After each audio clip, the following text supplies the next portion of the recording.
Hello friends, welcome to this channel. Friends, इस video में आज हम सॉल्यूशन करने जा रहे हैं। एक फिजिक्स का क्वेश्चन है और वो क्वेश्चन क्या है? वो क्वेश्चन है the work done by a force vector F during a displacement vector R is given by dot product of vector F and vector R. तो ये हमारे पास एक फोर्स है जो किसी भी पार्टिकल पर या किसी बॉडी पर लगता है और उसमें डिस्प्लेसमेंट आर हो जाता है। तो ये आप भी जानते हो कि जब भी हम किसी मतलब मान लीजिए कि ये कोई सरफेस है ना?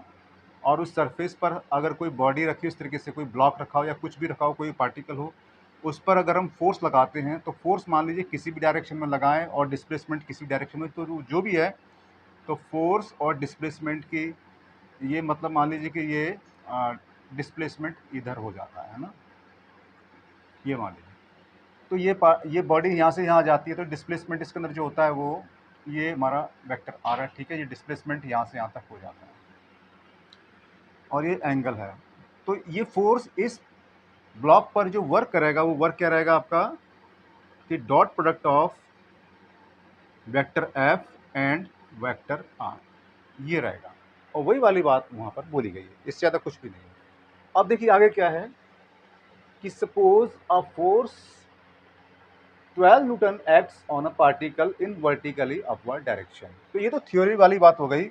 अब यहाँ पर जो बात कही जा रही है नेक्स्ट लाइन में, वो ये कही जा रही है कि एक पार्टिकल है, ये पार्टिकल मान लीजिए ये है ना, और इस पर जो फोर्स लगा है वर्टिकल अपवर्ड डायरेक्शन में लग रहा है। वो फोर्स लग रहा है आपका ये, यानी कि ये जो फोर्स है वो आपका 12 न्यूटन का फोर्स लग रहा है इधर, और ये डिस्प्लेसमेंट हो जाता है वर्टिकली डाउनवर्ड्स। मतलब फोर्स इधर लग रहा है जबकि डिस्प्लेसमेंट इधर हो जाता है, और डिस्प्लेसमेंट डाउनवर्ड्स, यानी कि r is equal to 2 metre इधर। तो देखिए ये हमारा डिस्प्लेसमेंट है, ये फोर्स है, तो इसमें डायरेक्शन कितना है? वर्टिकली अपवर्ड, वर्टिकली डाउनवर्ड्स में जो एंगल होता है वो 180 डिग्री का होता है। तो हमारे पास ये आ जाता है एंगल। तो देखिए जो पहले इन्फॉर्मेशन नोट कर लेते हैं कि F इज इक्वल टू, यानी कि ये मैग्नीट्यूड फॉर्म में दिया हुआ है तो हम इसको ऐसे लिख सकते हैं, ठीक है।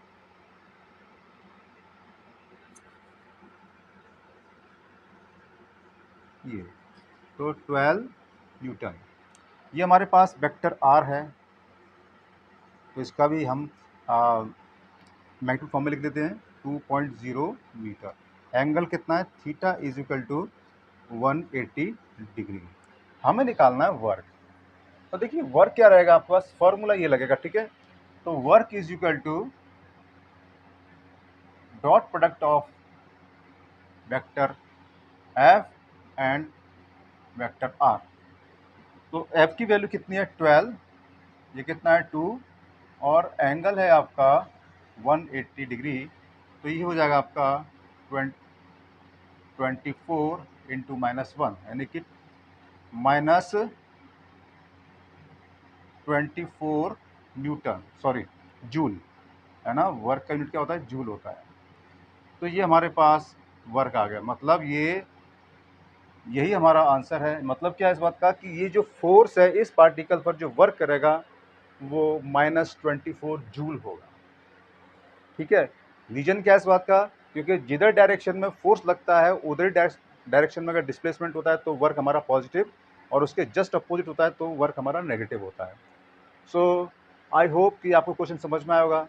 फिर मिलते हैं एक नेक्स्ट वीडियो में। Till then good bye and take care.